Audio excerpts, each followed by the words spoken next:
ആദ്യം വന്നപ്പോൾ തന്നെ ഞാൻ എയ്സിൻ്റെ ചുമരുകളിൽ ഫുള്ള് വിജയിച്ച് നിൽക്കുന്ന ആൾക്കാരുടെ ഫോട്ടോയാണ് കാണുന്നത്. ഏകദേശം ഒരു 100 സംതിങ് ആൾക്കാരുടെ എബോ 100 ആൾക്കാരുടെ ലിസ്റ്റ് ഉണ്ട്. CPO മാത്രം കിട്ടിയിട്ടുണ്ട്.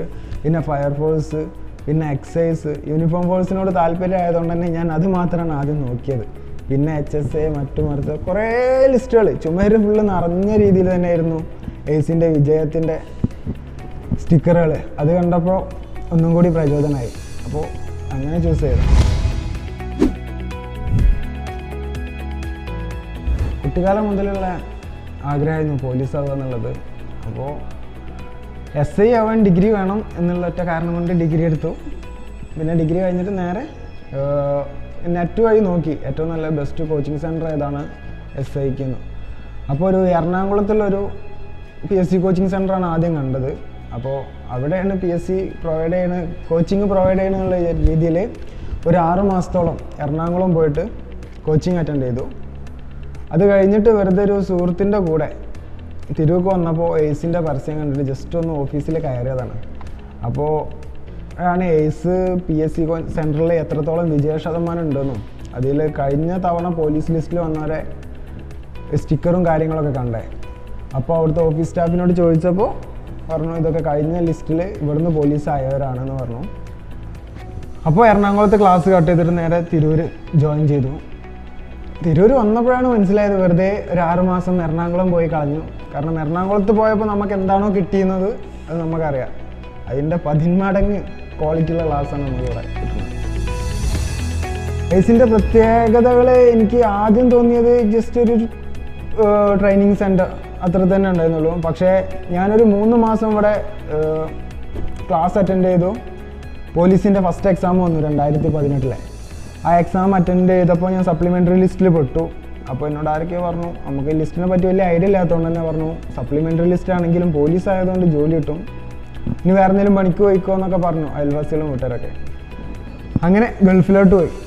ഏകദേശം 1 വർഷത്തോളം ഗൾഫിൽ നിന്ന് ആ റാങ്ക് ലിസ്റ്റ് കട്ടായ അന്ന് വീണ്ടും നമുക്ക് മനസ്സിലായി ഇത് കയറാൻ പറ്റില്ല എന്നുള്ളത്. അപ്പോൾ പിന്നെ അടുത്ത ലിസ്റ്റിന് വേണ്ടിയിട്ട് കയറാനുള്ള തന്ത്രപ്പാടിലായിരുന്നു നിന്നത്. അപ്പോൾ ഭാഗ്യം പോലെ കൊറോണ വന്നു. കൊറോണ വന്നപ്പോൾ 1 മാസത്തെ ലീവിന് അടുത്ത 2019 നോട്ടിഫിക്കേഷൻ വിളിച്ച എക്സാം എഴുതാൻ വേണ്ടി 1 മാസത്തെ ലീവിന് വന്നതാണ്. പിന്നെ കൊറോണ കാരണം എക്സാം നീണ്ടു പോയി. ആ വരവ് 2 വർഷം നാട്ടിൽ പെട്ടു. ഈ 2 വർഷ കാലയളവിൽ 24 hours നടന്ന രീതിയിൽ നമുക്ക് ഓഫീസ്, റീഡിംഗ് റൂം ഒക്കെ എയ്സ് പ്രൊവൈഡ് ആകുന്നുണ്ട്.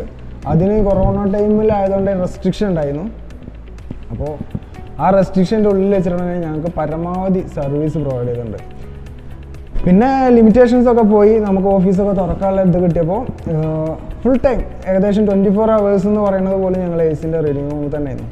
നല്ല ക്വാളിറ്റിയുള്ള സാർമാരാണ് വരുന്നത്. അതിലുപരി OMR എക്സാമിനേഷൻ എല്ലാ ആഴ്ചയിലും ഞങ്ങൾക്ക് ഓരോ OMR എക്സാമിനേഷൻ ആയിരുന്നു. കറക്റ്റ് നമുക്ക് പറ്റുന്ന മിസ്റ്റേക്സ് ഉണ്ട്. OMR ബബിൾ ചെയ്യുമ്പോഴുള്ള മിസ്റ്റേക്സ്, നെഗറ്റീവ് അടിക്കുന്ന മിസ്റ്റേക്സ്. അപ്പോൾ നമ്മൾ കറക്റ്റ് PSCയുടെ ട്രാക്കിലൂടെയുള്ള ഒരു എക്സാമാണ് എയ്സ് കണ്ടക്ട് ചെയ്യണേ. അപ്പോൾ നമ്മൾ കറക്റ്റ് എങ്ങനെയാണ് ഒരു PSC എക്സാം എഴുതുന്നത് അതേ ഇമ്പോർട്ടൻസ് കൊടുത്തിട്ട് ആ എക്സാം എഴുതുമ്പോൾ നമുക്ക് ഉണ്ടായൊരു ബെനിഫിറ്റ് എന്താണെന്ന് വെച്ചിട്ടുണ്ടെങ്കിൽ നമുക്ക് നെഗറ്റീവ് വളരെയധികം കുറക്കാൻ പറ്റി. ആദ്യമൊക്കെ എഴുതുമ്പോൾ ഒരു 50 ശരി 20 തെറ്റ്. അപ്പോൾ നമ്മളെ മാർക്ക് സ്വാഭാവികമായിട്ടും ഒരു 5-6 മാർക്ക് പിന്നെയും ഇങ്ങോട്ട് കുറയും. അപ്പോൾ അത് നമുക്ക് കുറേശ്ശെ ലാസ്റ്റ് എക്സാം അടുക്കുമ്പോൾ നമ്മളെ മെയിൻ പോലീസിൻ്റെ എക്സാം അടുക്കുമ്പോഴേക്കും നമുക്ക് നെഗറ്റീവ്സ് വളരെയധികം കുറക്കാൻ പറ്റും എന്നുള്ളതാണ് എൻ്റെ ലൈഫിൽ നിന്ന് എനിക്ക് എക്സ്പീരിയൻസ് ചെയ്യാൻ പറ്റും. ഒരു ജോലി എന്നുള്ളതിനുപരി നമ്മളൊരു പാഷനാണ് പോലീസ് എന്ന് പറഞ്ഞത്. അപ്പോൾ എല്ലാവർക്കും ഓരോ പാഷൻ ഉണ്ടായിരിക്കും. എൻ്റെ കൂടെ എറണാകുളം വരെ കോച്ചിങ്ങിന് വന്നിരുന്ന ഒരുത്തൻ 2-3 മാസം കഴിഞ്ഞപ്പോൾ നിർത്തിപ്പോയി. പിന്നെ ഞങ്ങളെ ബാച്ചിൽ ഏകദേശം 100-200 കുട്ടികളെ അടുത്തുണ്ടായിരുന്നു. അതിലൊരു 3/4% ആൾക്കാരും കൊറോണ വന്ന് ഓരോ പ്രശ്നം വന്ന് അപ്പോൾ നിർത്തിപ്പോയി. നമുക്കും പ്രശ്നങ്ങൾ ഉണ്ടായിരുന്നു.